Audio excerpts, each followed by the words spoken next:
Yep.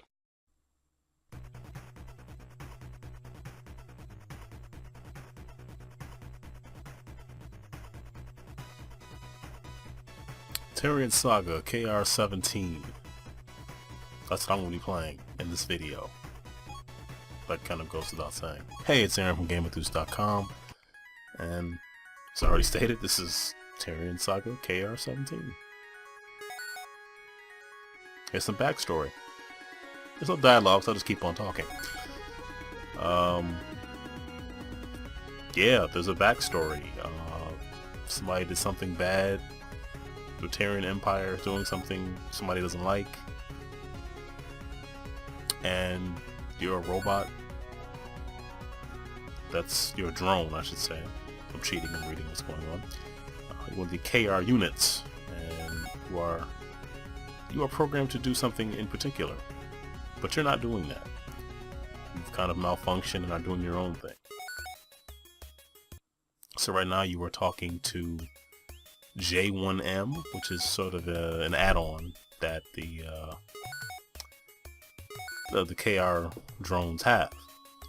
You'll see how the J1M is used shortly. Make a long story short, Terrian Saga KR-17 is a throwback to platforms of old. I'm thinking something like a Commander King or Jazz Jackrabbit. Old platformers from the early to mid 90s on PC. The sound, the look, all the sound effects, and just the gameplay in general definitely harkens back to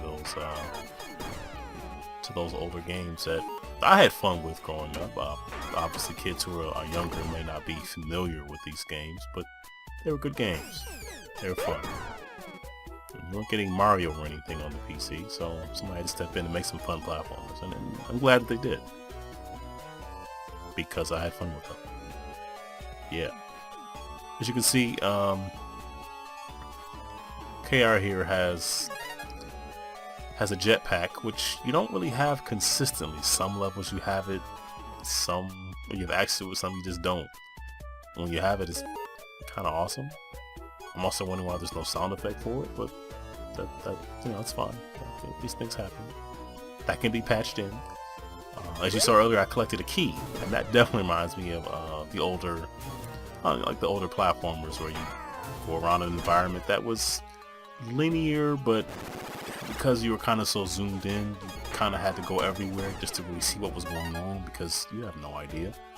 Because I guess you weren't supposed to. Well, they wanted you to explore. They didn't want you to just go from left to right and that's it. They wanted you to kind of move around and see what's going on. It's definitely good for making you do that. And the keys open up the doors. You saw the 3x5 disc icon there, so yeah, they definitely are going for that old school appeal. One of the drawbacks that I had fun with this game.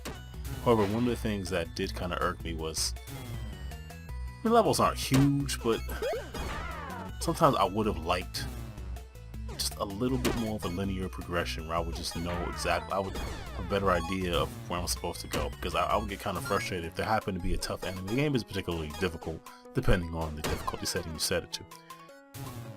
But I would find myself frustrated when I would move all the way to the right only to find out I was supposed to go to the left. Now, that's a nitpick, I will fully admit. But I guess I wish sometimes there was just a better flow as to what you were supposed to do. Not a huge deal. And the J1M is very useful for, you can actually shoot out the little robot buddy and direct him individually where you like him to go. You can blow things up, they're a little harder to reach because you can only shoot left and right. You can get hit quite a bit and blow up into several flames. But the game is priced right. I think the game is like $4.99, so it definitely, they know what they're going for, the developer. Digital Tribes, Wonder Fling. I'm not sure. I think Digital Tribes developer and Wonder Fling is the publisher. I'm not absolutely sure. Anyway, it was some sort of collaborative effort, but the game knows what it's going for, and I think Now this level in particular, and levels like this, did kind of irk me because you can't really tell what's necessarily background and what's foreground. So you have trees obstructing things like, you know, projectiles the enemies are firing at you. That can be a bit frustrating. Not a huge deal, but just little things. Like I said earlier, the price is right, the game is fun. You might have to adjust the controls a bit when you first start because the default controls are a little funky, but once you get things going, you'll be well on your way.